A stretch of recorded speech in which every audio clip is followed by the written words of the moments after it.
안녕하세요. 저는 72세의 이영자라고 합니다. 서울 변두리에서 태어나고 자라 지금은 경기도의 작은 도시에서 혼자 살고 있어요. 남편은 10년 전에 갑작스럽게 병으로 세상을 떠났고 그 후로는 저 혼자 집을 지키며 살아가고 있습니다. 자식들은 다 커서 각자 가정을 꾸리고 나갔지만 첫째 아들만은 유독 마음이 쓰였어요. 다른 아이들은 나름대로 잘 자리를 잡고 사는데 첫째 아들은 결혼하고 나서부터 마치 저와 거리를 두려는 듯한 태도를 보였거든요. 첫째 아들은 서울에서 번듯한 직장을 다니며 어느 정도 자리 잡고 있었고 결혼한 지 5년 만에 겨우 손주 소식을 들려줬어요. 그 소식이 얼마나 기쁘던지요. 손주가 생긴다는 사실만으로도 저는 세상을 다 얻은 기분이었어요. 하지만 이 기쁨도 잠시 며느리와의 갈등이 시작된 건 아들의 결혼식이 끝나고 얼마 지나지 않아서였습니다. 며느리는 결혼 전에도 몇 번 보긴 했지만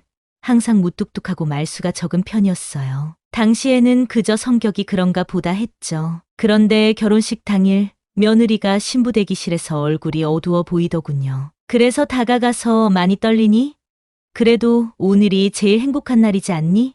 라고 물었더니 며느리는 대답도 없이 고개만 끄덕였어요. 그때부터 어딘가 마음이 편치 않았습니다. 그렇게 무사히 결혼식을 마쳤지만 신혼여행을 다녀온 며느리는 저와 거리를 두기 시작했어요. 처음에는 단순히 시어머니와 며느리 간의 적응 기간이라고 생각했어요. 저도 시집 와서 처음에는 어머니와 어색했으니 시간이 지나면 자연스레 나아질 거라고 믿었죠. 하지만 시간이 지나도 며느리는 좀처럼 마음을 열지 않았습니다. 명절 때도 식구들이 다 모이는데 며느리는 방 안에 틀어박혀 나오질 않았고 식사 준비할 때도 돕는 건커녕 오히려 방에 있던 아들을 데리고 나가버리기 일쑤였어요. 저는 며느리의 그런 행동이 속상하고 서운했지만 그저 참았습니다. 아들도 곤란할 테니 혹시라도 제가 뭐라도 잘못 말하면 더 큰 문제가 생길까봐 말이죠. 그러던 어느 날 아들이 전화를 했습니다. 엄마, 며느리가 엄마가 자주 집에 오는 걸 좀 불편해해요. 저희도 일하고 집에 돌아오면 쉬고 싶은데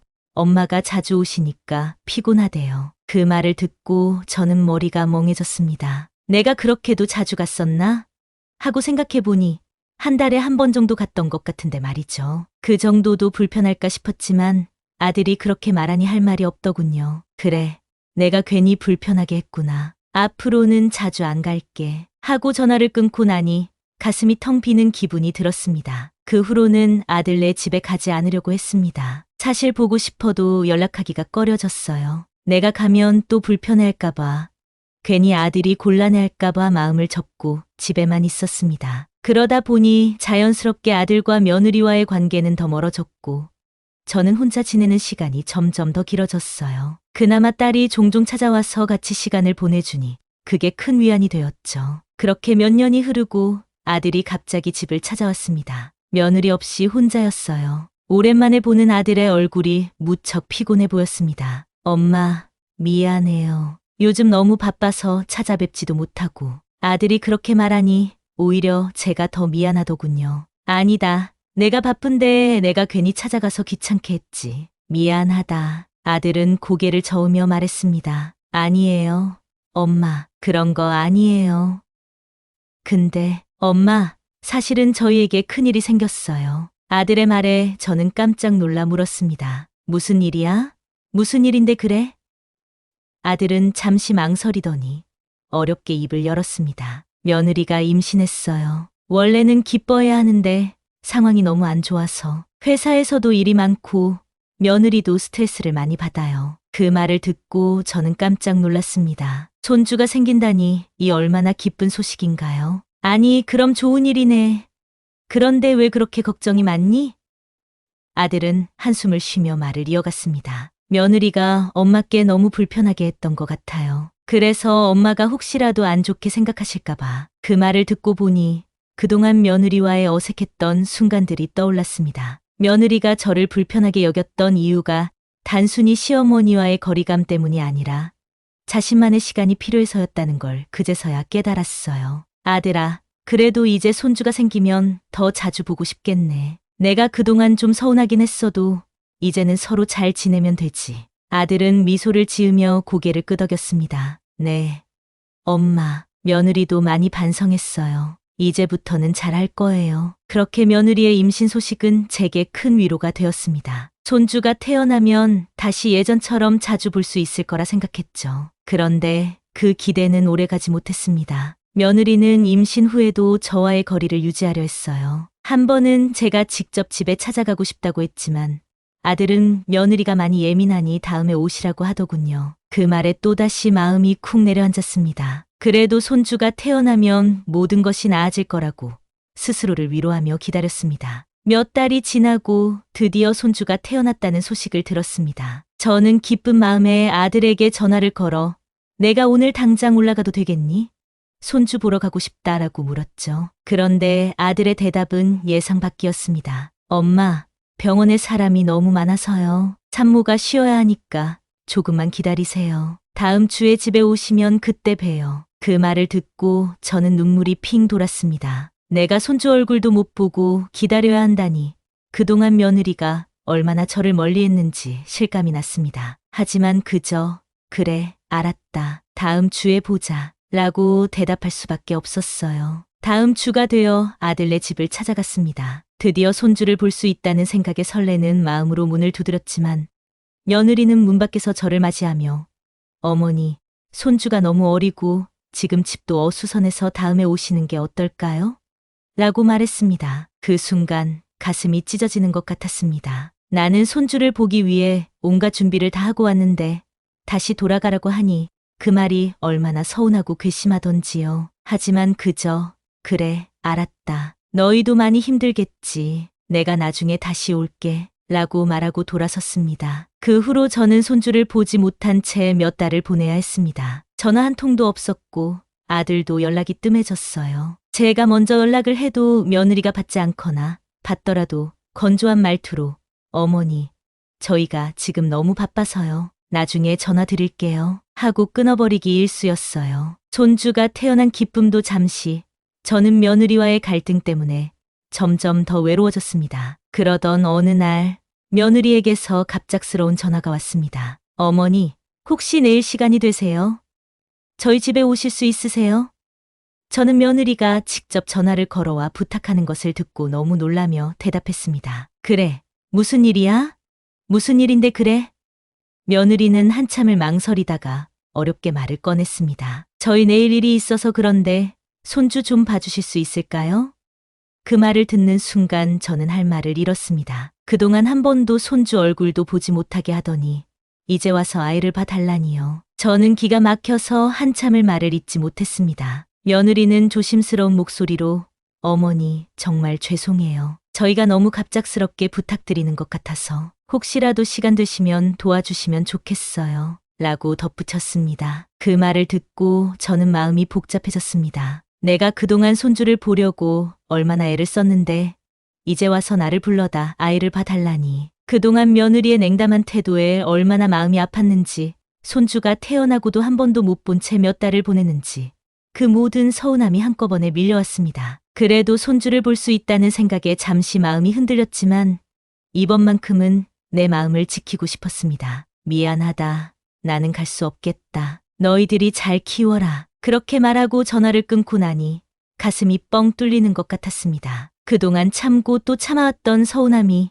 이젠 더 이상 참을 수 없다는 걸 깨달았어요. 그렇게 며느리의 부탁을 거절하고 나서야 저는 비로소 제 자신을 지킬 수 있다는 생각이 들었습니다. 전화를 끊고 난 뒤에도 마음이 무거웠습니다. 손주를 본다는 기쁨보다는 그동안 받았던 상처가 더 깊이 새겨져 있었던 것 같아요. 며느리의 전화는 마치 내게 더 큰 상처를 주려는 것처럼 느껴졌어요. 제가 손주를 보고 싶어 한다는 걸 알고도 그동안 모른 척하더니 이제 와서 필요할 때만 저를 찾는다는 생각에 마음이 복잡하고 서운했습니다. 며칠 뒤 아들이 전화를 걸어왔습니다. 엄마, 며느리한테 들었어요. 엄마가 거절하셨다고. 아들의 목소리는 어디가 아픈 사람처럼 힘이 없고 나른했습니다. 저는 그저 그래, 그동안 참았던 게 많아서 이번에는 내 마음을 지키고 싶었어. 라고 대답했습니다. 아들은 잠시 침묵을 지키더니 갑자기 울음을 터뜨리며 말했습니다. 엄마, 미안해요. 정말 미안해요. 제가 엄마한테 너무 많은 상처를 줬어요. 그런데 저도 정말 어쩔 수가 없었어요. 며느리가 엄마를 불편해하는 걸 알면서도 엄마한테 못 오시게 하는 것도 너무 죄송하고, 그렇다고 며느리를 이해 못하는 것도 아니었고, 아들의 울먹이는 목소리에 저도 눈물이 핑 돌았습니다. 하지만 이번에는 제 마음을 굳게 먹었어요. 아들아, 너도 힘든 거 알아. 너희 부부가 힘든 걸 이해 못하는 것도 아니야. 하지만 엄마도 내 감정이 있고, 나도 사람인데, 그동안 당했던 상처가 얼마나 컸는지 너도 알 거야. 엄마가 이번에 거절한 건 너희를 미워서가 아니야. 엄마도 이제는 내 마음을 지키고 싶어서 그래. 아들은 한참을 울더니 겨우 입을 열었습니다. 엄마, 제가 이번에 정말 잘못했어요. 엄마가 저희를 미워하지 않는 거 안다고.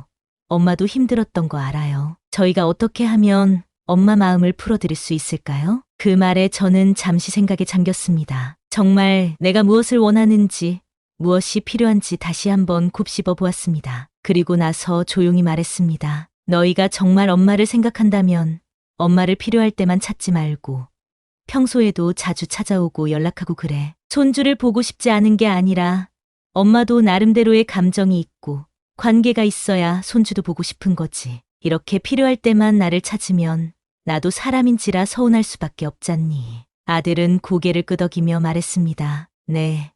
엄마, 정말 죄송해요. 제가 엄마한테 앞으로 더 자주 연락하고 찾아뵐게요. 며느리한테도 말해서 엄마와 더 자주 볼 수 있도록 할게요. 아들의 사과를 받으며도 제 마음 한구석에는 여전히 멍울이지는 듯한 기분이 들었습니다. 하지만 아들이 이렇게라도 먼저 사과하고 저에게 다가오는 것이 너무 고마웠어요. 그렇게 아들과의 통화가 끝난 후 저는 한동안 아무 생각도 할 수 없었습니다. 그동안의 서운함, 그리고 며느리에 대한 분노와 원망이 한꺼번에 쏟아져 나왔지만 이제는 그것들을 모두 내려놓고 싶었어요. 며칠 후 정말로 아들은 며느리와 함께 집으로 찾아왔습니다. 며느리는 그동안의 냉담한 태도와는 달리 조심스럽고 불안한 표정으로 저를 바라보며 인사를 했습니다. 어머니, 그동안 제가 정말 많이 잘못했습니다. 어머니를 너무 불편하게 하고 또 너무 이기적으로 굴었어요. 어머니가 저희에게 상처받으셨을 걸 생각하면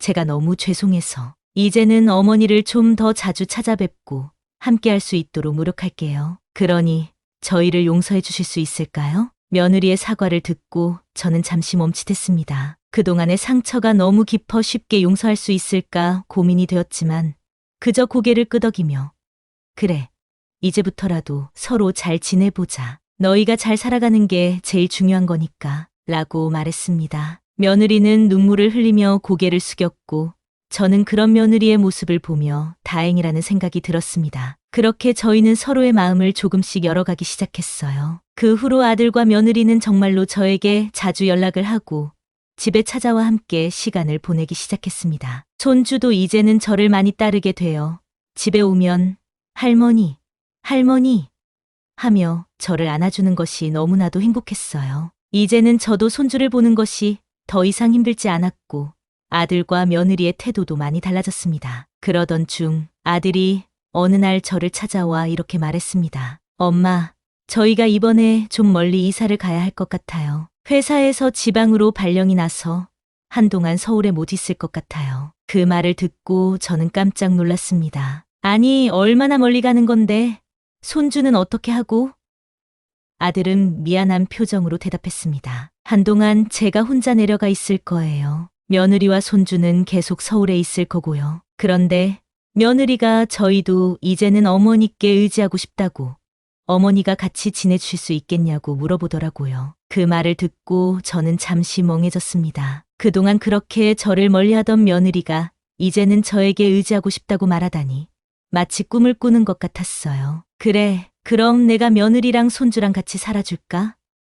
아들은 고개를 끄덕이며 네, 엄마. 이제는 저희도 엄마의 도움이 필요해요. 그리고 엄마가 편하신 대로 하시면 좋겠어요. 억지로 하실 필요는 없고요. 라고 말했습니다. 그렇게 저는 다시 한번 결심했습니다. 이젠 정말로 나도 내 가족과 화해하고 서로에게 도움을 주며 살아가야겠다고요. 그동안의 갈등과 상처가 너무 깊었지만 이제는 서로를 이해하고 배려하며 살아가기로 결심했습니다. 며느리와 손주와 함께 생활하는 것은 처음에는 어색했지만 점점 익숙해지면서 우리 사이도 많이 좋아졌어요. 손주는 매일 아침 저를 깨우며 할머니, 같이 놀아요 하며 저를 부르고 며느리도 저에게 많은 도움을 받으며 고마움을 표했습니다. 이제는 서로를 이해하며 하나의 가족으로서 서로를 보듬으며 살아가고 있습니다. 이제야 비로소 저는 진정한 의미의 가족이 되었다는 생각이 들어요. 그동안 참아왔던 서운함과 상처는 시간이 지나면서 조금씩 아물어갔고, 며느리와도 이제는 속 깊은 이야기를 나눌 수 있게 되었습니다. 물론 그동안의 상처를 완전히 지울 수는 없겠지만 서로를 이해하고 배려하며 살아가는 것이 얼마나 소중한지 깨닫게 되었습니다. 저는 이 사연을 통해 저처럼 자식과의 관계에서 상처받고 힘들어하는 부모님들이 조금이나마 위로를 받으셨으면 좋겠습니다. 가족이라는 이름으로 모든 것을 참아야 한다고 생각하지 말고 때로는 내 감정도 중요하다는 걸 잊지 않으셨으면 해요. 그리고 그 감정을 서로에게 솔직하게 이야기하고 서로를 이해하려는 노력이 얼마나 중요한지 깨달으셨으면 합니다. 모두 건강하시고 행복하시길 바랍니다. 긴 사연 들어주셔서 감사합니다.